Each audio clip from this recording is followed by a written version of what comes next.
Hello મિત્રો નમસ્કાર। લોકસભા 2024ના પડઘમ વાગી ચૂક્યા છે। બસ ઉમેદવારોની યાદી પણ જાહેર થવા લાગી છે। ગુજરાતમાં 15 ઉમેદવારોના નામ જાહેર કર્યા છે। 11 ઉમેદવારોના નામ હજી બાકી છે, જેમાં સુરેન્દ્રનગર, ભાવનગર અને જૂનાગઢ તે સીટના પણ નામ હજુ બાકી છે। તો આજે આપણે જૂનાગઢ બેઠકની વાત કરવી છે। ઘણી ચર્ચાઓ થઈ રહી છે કે રાજેશ ચુડાસમાને છે રિપીટ નહીં કરવામાં આવે। ડોક્ટર સગના કેસમાં તેનું નામ સહી ચર્ચામાં આવ્યું હતું, જેના કારણે ટિકિટ કપાઈ શકે છે। પરંતુ દર વખતે જૂનાગઢ લોકસભા બેઠક પર ખેંચતાણ છે ખૂબ ચાલુ હોય છે ટિકિટ માટે। ગઈ લોકસભા ચૂંટણીમાં પણ જૂનાગઢનું નામ પૂરા ગુજરાતમાં બધાની છેલ્લે છે જાહેર કરવામાં આવ્યું હતું। તો આજના વિડીયોમાં આપણે જૂનાગઢ લોકસભા સીટ પર કોને સીટ મળી શકે છે। જો ભાજપ છે કોથળામાંથી બિલાડું કાઢે છે તો ઋષિ ભારતી બાપુ અથવા ઇન્દ્ર ભારતી બાપુ પણ હોઈ શકે છે। બાકી તો કોળી સમાજની એ સીટ છે માનવામાં આવે છે। તો રાજેશ ચુડાસમા છે, દીપુબેન બાંભણિયા છે અને ગીતાબેન માલમ છે, એ ત્રણ છે એ મુખ્ય કોળી સમાજના દાવેદાર છે માનવામાં આવે છે। અને મુખ્ય વાત કે પૂંજાભાઈ વંશ જો ભાજપમાં આવે છે તો રાજેશ ચુડાસમાની ટિકિટ કપાવી ફાઇનલ ગણવામાં આવે છે। પરંતુ જો પૂંજાભાઈ વંશ છે એ ભાજપમાં આવતા નથી તો છે એ રાજેશ ચુડાસમાને છે રિપીટ કરી શકે છે। કેમ કે જો કોઈ અન્ય ઉમેદવાર આવે અને પૂંજાભાઈ વંશ ભાજપમાં ન આવે તો રાજેશભાઈ જેવી લીડ છે કે રાજેશભાઈ જે રીતે 2 ટર્મથી જીતતા આવે છે, જૂનાગઢની સીટ ઉપર ખૂબ રચાકસી થઈ શકે છે અન્ય ઉમેદવાર હોય તો, અને કદાચ ગુમાવી પણ શકે છે ભાજપ। છેલ્લી 5 થી 7 લોકસભાની સીટના જે પરિણામ આવ્યા છે, કોણ ઉમેદવાર હતા, કેટલી લીડથી ભાજપ જીત્યું હતું, એ પરિણામની હું તમને વાત કરું એટલે તમને જે આઈડિયા આવી જશે કે જૂનાગઢ ઉપર શા માટે ટિકિટ માટે છે અંત સુધી વિચારણા છે ચાલતી હોય છે। ખૂબ વિચાર વિમર્શ કર્યા બાદ છે ટિકિટ વિતરણ થતી હોય છે। એ હું આ પરિણામની વાત કરીશ કે છેલ્લા 7 લોકસભાના પરિણામ જુઓ એટલે આઈડિયા તમને આવી જશે કે આ માટે છે જૂનાગઢમાં છે લોકસભાના ઉમેદવાર જાહેર કરવામાં વિલંબ થતો રહેતો હોય છે। તો અમારી ચેનલમાં ભારતમાં ગુજરાતમાં જે બી ઘટનાઓ ઘટતી હોય છે તેના સરળ ભાષામાં સમજાવતા હોય છે। આવા ને આવા વિડીયો જોવા માટે અમારી ચેનલને તમે સબસ્ક્રાઇબ કરી શકો છો। બાજુનું બેલ આઇકન છે તેને ઓલ સિલેક્ટ કરો, જેથી કરી અમારો વિડીયો અપલોડ થાય તરત જ તમને નોટિફિકેશન મળી જાય। વિડીયોની શરૂઆત કરીએ। સૌપ્રથમ આપણે જૂનાગઢ લોકસભા સીટ પર કયા સમાજનું પ્રભુત્વ છે તેની આપણે વાત કરીએ। જૂનાગઢ સીટ પર આપણે જ્ઞાતિ સમીકરણની વાત કરીએ તો જૂનાગઢમાં છે 2 સમાજની છે એ મેજોરિટી છે। 12% પાટીદાર સમાજ છે અને 20% કોળી સમાજ છે। 12% પાટીદાર સમાજ છે, જેના કારણે જ 1991 થી 1999 સુધી ભાવનાબેન શીખલિયા જે પટેલ સમાજમાંથી આવે છે એ જૂનાગઢના છે સાંસદ રહ્યા હતા। લગભગ 4 ટર્મ છે ભાવનાબેન શીખલિયા છે એ સાંસદ સતત રહ્યા હતા। બાદમાં 2004માં ભાવનાબેન શીખલિયાની સામે આહિર સમાજના જસુભાઈ બારડને ટિકિટ આપવામાં આવે છે કોંગ્રેસમાંથી, અને 4 ટર્મ થા ભાવનાબેન શીખલિયા ત્યાંના સાંસદ હતા, તેને હરાવવા ખૂબ મુશ્કેલ હતા। તો તેને 2004માં જસુભાઈ બારડ 40,000 મતે છે એ હરાવે છે અને ભાવનાબેન શીખલિયા ત્યાં હારી જાય છે। બીજેપી પાસેથી આ સાંસદની એક સીટ છે એ જાય છે। બાદમાં 2009 લોકસભાની ચૂંટણીમાં ભાવનાબેન શીખલિયાની ટિકિટ છે કાપી જસુભાઈ બારડને હરાવવા માટે ભારતીય જનતા પાર્ટી દિનુભાઈ બોઘાભાઈ સોલંકીને ટિકિટ આપે છે। જસુભાઈ બારડ અને દિનુભાઈ બોઘાભાઈ સોલંકી વચ્ચે ખૂબ રસાકસી થાય છે। 2009 લોકસભાના ઇલેક્શનમાં પરિણામ દિનુભાઈ બોઘાભાઈ સોલંકી માત્ર 13,000 મતે જૂનાગઢ લોકસભા સીટ પર વિજેતા થાય છે અને ભારતીય જનતા પાર્ટી પાસે 2009માં આ સીટ સહી પરત આવે છે। ત્યારબાદ 2014 લોકસભાની ચૂંટણીમાં જૂનાગઢ સીટ પરથી કોળી સમાજના રાજેશ ચુડાસમાને ટિકિટ આપવામાં આવે છે। દિનુભાઈ બોઘાભાઈ સોલંકીની ટિકિટ છે કપાઈ છે। કોળી સમાજ જાગૃત થાય છે કે 20% જૂનાગઢ લોકસભા સીટ પર અમારું વસ્તી હોવા છતાં અમને ટિકિટ મળતી નથી, તો બીજેપી છે એ રાજેશ ચુડાસમાને ટિકિટ આપે છે। તો કોંગ્રેસમાંથી જે પૂંજાભાઈ વંશ આવે છે, જે ઉનાના ધારાસભ્ય હતા, છેલ્લી ગઈ વિધાનસભામાં છે ત્યાંથી હારી ગયા। કાળુભાઈ રાઠોડ છે ત્યાંથી બીજેપીમાંથી છે એ છૂટાય છે અને 7 ટર્મ થા પૂંજાભાઈ છે એ ઉનામાં ધારાસભ્ય રહી ચૂક્યા છે। 30 થી 35 વર્ષ ધારાસભ્ય રહ્યા છે। કેવું વર્ચસ્વ એ ઉનાના વિસ્તારમાં, અને એ જ ઉના છે જુનાગઢ લોકસભા સીટમાં આવે છે.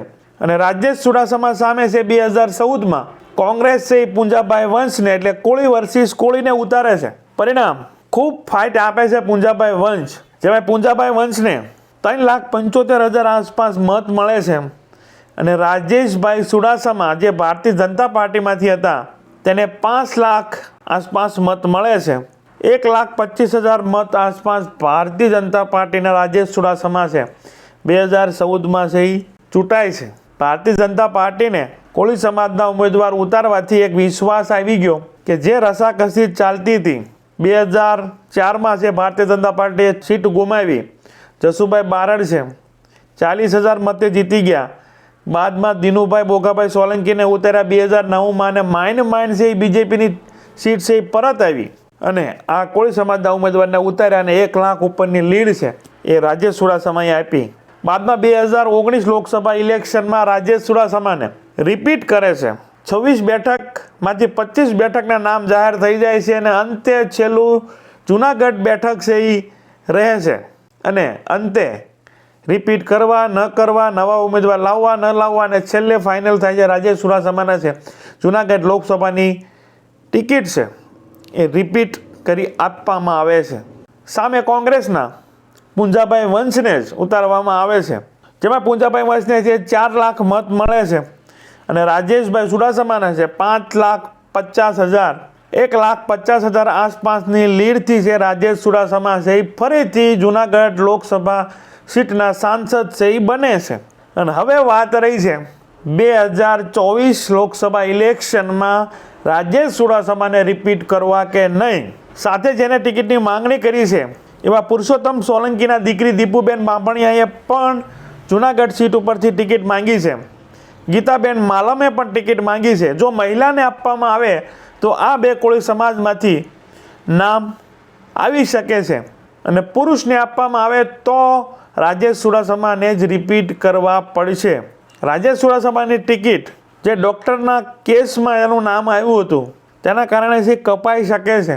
પરંતુ જો રાજેશ ચુડાસમાની ટિકિટ કાપવામાં આવે છે, દીપાબેન બાંભણિયા કે ગીતાબેન માલમને કે અન્ય કોઈ કોળી સમાજના પુરુષ ઉમેદવારને જે ટિકિટ આપવામાં આવે છે તો છે એ પુંજાભાઈ વંશ અથવા વિમલ ચુડાસમા છે કોંગ્રેસમાંથી આવે છે અને બાજી પલટી શકે છે. ભારતીય જનતા પાસેથી ટિકિટ છે એ જઈ શકે છે. એટલે ભારતીય જનતા પાર્ટી છે એવો પ્લાનિંગ કરી રહી છે કે પુંજાભાઈ વંશનું નામ છે હાલ સરસામાં આવ્યું છે કે ભાજપમાં આવી જાય. જો પુંજાભાઈ વંશ જે 4 લાખ મત લઈ જાય છે એ ભાજપમાં આવી જાય તો છે રાજેશ ચુડાસમાની ટિકિટ છે એ લગભગ કપાઈ જશે. કાં તો પુંજાભાઈ વંશને છે તરત જ કોંગ્રેસમાંથી લઈ અને બીજેપીમાં છે સાંસદની ટિકિટ આપવામાં આવશે, અથવા તો પુંજાભાઈને સાથે રાખી અને અન્ય કોઈને ટિકિટ આપી અને પુંજાભાઈ વંશ અને રાજેશ ચુડાસમાને જવાબદારી આપવામાં આવશે કે આને તમારે જીતાડવાની જવાબદારી રહેશે. હાલ કદાચ કોંગ્રેસમાંથી વિમલ ચુડાસમાનું નામ છે એ નીકળી ગયું છે. કોળી સમાજના ઉમેદવાર કોંગ્રેસમાંથી નહીં આવે અને અન્ય સમાજના ઉમેદવાર આવી શકે છે. હવે જોવાનું રહેશે આ રીતના સમીકરણ છે. જો પુંજાભાઈ વંશ એ ભાજપમાં આવે છે તો ત્યાં છે રાજેશભાઈની ટિકિટ કન્ફર્મ કપાઈ જશે, અને જો પુંજાભાઈ વંશ એ ભાજપમાં આવતા નથી તો રાજેશભાઈને ટિકિટ આપવી પડશે. એનું કારણ શું હોઈ શકે? કેમ કે આ છેલ્લી વિધાનસભાની ચૂંટણી ગઈ એ પહેલાં જુનાગઢ લોકસભા સીટ પર જે બી વિધાનસભાની સીટો આવે છે જેમાં જુનાગઢ હોય, માંગરોળ હોય, સોમનાથ હોય, વિસાવદર હોય, કોડીનાર હોય કે ઉના હોય, એ દરેક સીટ છે કોંગ્રેસ પાસે હતી. જેમાંથી હાલ વિસાવદરમાં ભૂપત ભાયાણી અને સોમનાથમાં વિમલ ચુડાસમા આ છેલ્લી વિધાનસભામાં છે. આ બે જ સીટ છે એ વધી છે. એક છે એ આમ આદમી પાર્ટી પાસે છે, એક છે વિમલ ચુડાસમા પાસે છે. અને વિસાવદરમાંથી જે ભૂપત ભાયાણી રાજીનામું આપીને છે ભાજપમાં આવી ગયા છે. એટલે ત્યાંનો જે મતદાર છે એ છે કોંગ્રેસ તરફ ડાયવર્ટ થતા એ વાર નહીં લાગે એવું બીજેપી છે વિચારતી હોઈ શકે. કેમ કે ત્યાં છે મોટે ભાગે છે કોંગ્રેસના ધારાસભ્ય છે છૂટાતા આવ્યા હતા. આ છેલ્લી જ ટર્મ થઈ ગઈ છે હજી 2022, તેમાં છે આ 6 વિધાનસભામાંથી 4 વિધાનસભા છે એ બીજેપીના ફાળે ગઈ છે. પરંતુ મતદાર જો ટિકિટમાં કોઈ ફેરબદલ થાય છે તો મતદાર કોંગ્રેસ તરફ છે જઈ શકે છે. એવો ડર બીજેપીને સતાવી રહ્યો છે, જેના કારણે ખૂબ વિચાર વિમર્શ એ કરી રહી છે. એટલે જોઈએ, ભારતીય જનતા પાર્ટી છે કોથળામાંથી બિલાડું કાઢીને સરપ્રાઈઝ આપે છે તો ઇન્દ્ર ભારતી બાપુ પણ હોઈ શકે, ઋષિ ભારતી બાપુ પણ હોઈ શકે. અન્યથા જો રાજેશ ચુડાસમા છે રિપીટ થતા નથી તો સ્ત્રી ઉમેદવારમાં છે એ દીપુબેન બાંભણિયા છે, ગીતાબેન માલમ છે, અને એ બધું પડ્યું રહીને કદાચ પૂંજાભાઈ વંશ ભાજપમાં આવે છે. એ બોલીએ આવે છે કે ઉનાની સીટ મારી તમે ખાલી કરી દો અને કાળુભાઈ રાઠોડ છે તેને છે એ જુનાગઢની સીટ લડાવો. જે ઉનાના ધારાસભ્ય છે કેસી રાઠોડ, તે જુનાગઢ લોકસભાની સીટ લડે, પૂંજાભાઈની જવાબદારી લે, રાજેશભાઈને મદદ કરે અને કાળુભાઈ છે જુનાગઢમાંથી જીતી જાય. ઉનામાં છે એ પેટા ચૂંટણીમાં પૂંજાભાઈ વંશને ભાજપમાંથી ટિકિટ આપવામાં આવે, એવી પણ ડીલ થઈ શકે. પરંતુ પૂંજાભાઈ વંશનું એટલું બધું વર્ચસ્વ છે કે જો પૂંજાભાઈ વંશ આવે ભાજપમાં તો એને લોકસભાની ટિકિટ પણ આપતા બીજેપી છે અચકાશે નહીં, જો સ્થાનિકમાં રોષ હશે નહીં તો. અન્યથા છે આ પણ થઈ શકે છે કે મને મારી ઉનાની સીટ ઉપર છે એ ધારાસભ્યની પેટા ચૂંટણીમાં છે લડાવી દો અને કાળુભાઈનું તમારે જે કરવું હોય એ કરી નાખો, કે લોકસભા લડાવો છો કે કંઈ પણ સેટલમેન્ટ કરે છે. વચ્ચે છે વિમલ ચુડાસમાને પણ બીજેપીમાં જોડવાની વાત આવી હતી. ભાજપને છે એ ઉનામાં અને ગીર સોમનાથ જે વિમલ ચુડાસમા ધારાસભ્ય છે તેમાંથી કોઈ એકને છે એ તોડવા છે, જેનાથી બીજેપીને છે 3 થી 4 કે 5 લાખની લીડ જુનાગઢમાં તો જ મળે, નકર લાખ 1.5 લાખની જ મળે. અને અન્યથા પરિણામ જોયું છે, ભાવનાબેન સિકલિયા, જસુભાઈ બારડ, દિનુભાઈ સોલંકી એ બધાના પરિણામમાં 13,000 40,000ની જ લીડ હતી. રાજેશભાઈ છે લાખ 1.5 લાખની લીડે છે લઈ ગયા છે. હવે એ લીડને છે 5 લાખે લઈ જવી હોય તો વિમલ ચુડાસમાને અને પૂંજાભાઈ વંશને તોડીને બીજેપીમાં લાવવા પડે, તો જ પાટીલ જે રીતે કહી રહ્યા છે દરેક સીટ ઉપર 5 લાખ ઉપર લીડ જોવે છે એ લીડ છે આવી શકે. તો જોઈએ છે પૂંજાભાઈ વંશમાં ભંગાણ કરે છે કે પછી વિમલ ચુડાસમામાં ભંગાણ કરે છે. અન્યથા જુનાગઢ સીટ ઉપર 2 લાખ ઉપર લીડ ન આવે, જે આગળના છે એ પરિણામ છે એ બતાવી રહ્યા છે. તો સારું, ચલો આ જે કંઈ સમીકરણ છે, જે રીતના સોગઠા બેહી રહ્યા છે એ પ્રમાણે મારા વિચાર પ્રમાણે મેં રજૂ કર્યું છે. તો આ પર તમારું શું કહેવું છે, તમારા વિચારો છે જરૂર ને જરૂર છે એ રજૂ કરજો. અમારી ચેનલમાં ભારતમાં ગુજરાતમાં જે બી ઘટનાઓ ઘટતી હોય છે તેને સરળ ભાષામાં સમજાવતો હોઈએ છીએ. આવા ને આવા વિડીયો જોવા માટે અમારી ચેનલને તમે સબસ્ક્રાઈબ કરી શકો છો. બાજુનું બેલ આઇકન છે તેને ઓલ સિલેક્ટ કરો, જેથી કરી અમારો વિડીયો અપલોડ થાય તરત જ તમને નોટિફિકેશન મળી જાય ને હવે પછી કઈ લોકસભા સીટની તમારે આ રીતે વિસ્તૃત માહિતી જોતી છે નીચે કમેન્ટ જરૂર કરજો. Thank you. નેક્સ્ટ વિડીયોમાં મળીએ.